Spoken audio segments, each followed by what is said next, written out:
Anyhow, ذَلِكَ الْكِتَابِ. ذَلِكَ of course means that. And the word for this is هَذَا in Arabic. A lot of translations say this is the book in which there is no doubt. Have you read that translation before? But the Arabic word for this is the word هَذَا. But Allah uses the word ذَلِكَ. And there's some couple of benefits here, and then I'll go quickly inshallah ta'ala.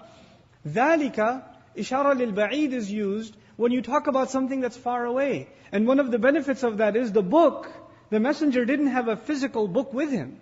The words were coming onto his heart, sallallahu alaihi wasallam, and he's reciting them onto the people. There's no pieces of paper, there's no book to show. So where's the book? Because Allah didn't say Qur'an here, recital, He said kitab, book. Where's the book? It's in the seventh heaven. It's with Allah Azza wa Jal. It's in Lawhul Mahfuz. So when pointing to something that is way up there, it's far away. So He says dhalika. He says that. So it's referring to something that is elevated, that is high. Also in Arabic rhetoric, when you point to something that is far away, it is to say it is above, it has a high standard, it's something elevated.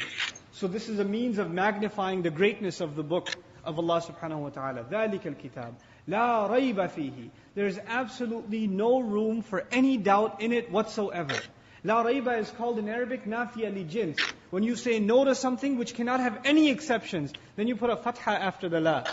So la rayba, there's no room for any doubt whatsoever in it.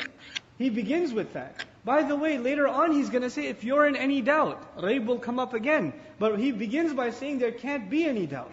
There is no doubt whatsoever. You ask for guidance, and this is the response to that request.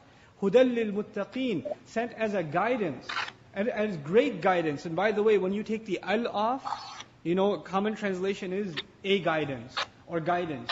But the tanween in Arabic is mufidul azma also. It is incredible guidance. It is enormous guidance for people who have taqwa.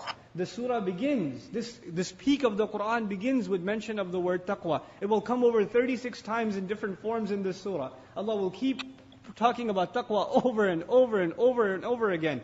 It has something directly to do with our pursuit of guidance according to Allah.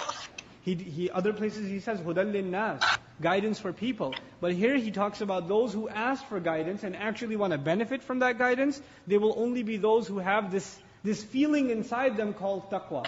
So inshallah ta'ala, eventually when we get to it, we'll talk about taqwa in detail. But for now, know that it's not just fear. Because the word for fear is khawf, khaifin, and khashi'in. The people who have khashya. But this is taqwa. It includes in it the attempt to want to protect yourself, to be careful, to be cautious.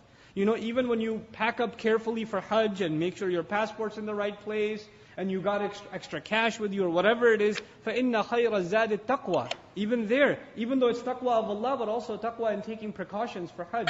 That's mentioned in the ayah also. So it is guidance for those who really want to take care of the religion, who are afraid of falling into sin, who are truly fearful of disappointing Allah Azza wa Jal, and thus proceed carefully.